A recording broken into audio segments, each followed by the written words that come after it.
Good day and welcome at Reintjes International Conference situated in Potchefstroom, and that's also where the head office is based of Reintjes. What a privilege to be here today. Today we focus on the success story of Reintjes, and what a success story it is, the last decade especially. Sit back and relax and enjoy.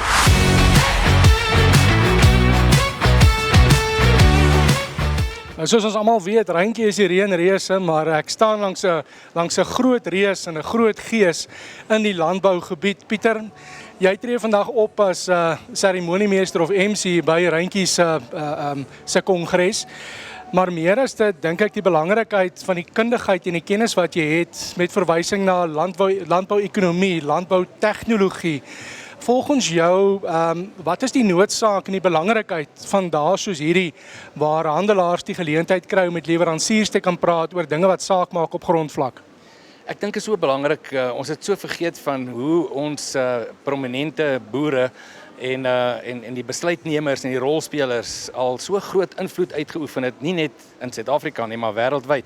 Daar word so baie erkenning gegee aan hulle. Ek het vanoggend hierso met die hoof van die president van Reintjes gepraat, 'n Amerikaner wat vir my sê hy kan eintlik nie veel vir die Suid-Afrikaanse boere leer in terme van hulle metodes en so aan nie, want hulle uitdagings wat hulle oorkom het, maak dat hulle eie planne maak. Jy weet, sonder subsidies en sonder al die hulp, staatshulp wat ander lande het ons boere net eenvoudig elke keer bo uitgekom. En dit is wat vir my so opgewonde maak is, dat selfs in die huidige toestande, ons het ontsettend baie uitdagings wat ons op die oomblik tegemoet gaan en besig is om te gebeur. En as ek nou maar sommer net een grootte kan noem, Beck and Close nee, maar weer eens, daar is al klaar weer planne in plek om al hierdie negativiteite waarmee ons buite mee speel en dit wat so verskriklike negatiewe invloed op die sektor het, klaar weer besig met nuwe planne en ek is opgewonde daaroor. Pieter, ek is saam met jou bly en dit is my lekker om met jou te gesels. Baie keer as ou met iemand 'n onderhoud voer, dan moet jy moeite doen dat die onderhoud lekker vloei en hierso is dit waar 'n mens kan sien, jy praat met 'n kundige wat skiet uit die heup en praat uit die hart. Vandag se boodskap tot nou toe, en ek meen ons is nog lank ver van klaar af, is uit en uit een van inligting, positiwiteit, sonder om naïef te wees in die realiteite en die gevare wat die landbousektor in die geheel in die gesig staar, buite oog te hou. Wat sou jy sê is die belangrikste gedeelte as jy vandag in die agri-sektor is, ongeag of jy fokus op saaibedryf of op aan die veekant, om steeds positief te wees en te kyk na daardie rooi ligte wat flikker, maar nie toe te laat dat dit jou oorweldig nie? Ek dink nuwe tegnologie, ons het vandag baie goeie inligting gekry oor nuwe tegnologie, hoe om dit toe te pas.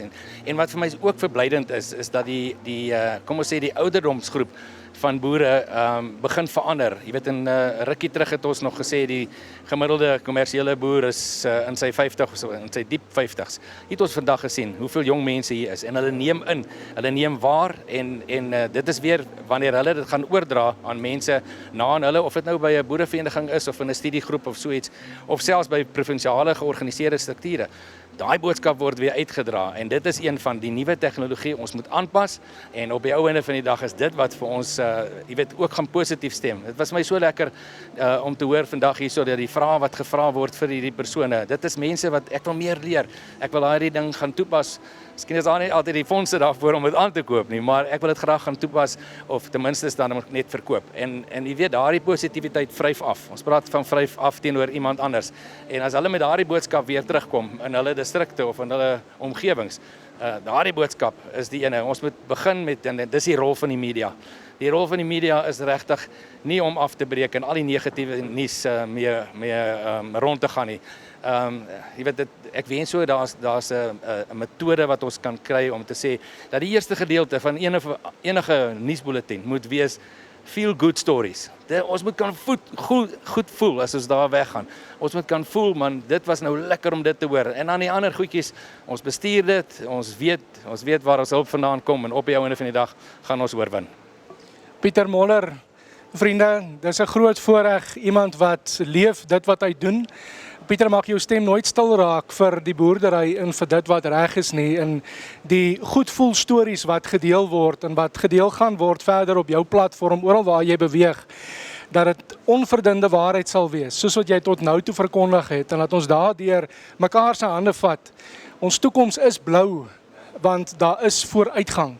En ons het vandag gesien, maak nie saak waar jy vandaan kom nie, as daar 'n poging aangewend word, is die ondersteuningsraamwerk reg. As ons ingesteldheid reg is en ons fokus behou, dan sal die Here vir ons die deurslag gee. Baie dankie en baie sterkte met die res van die dag.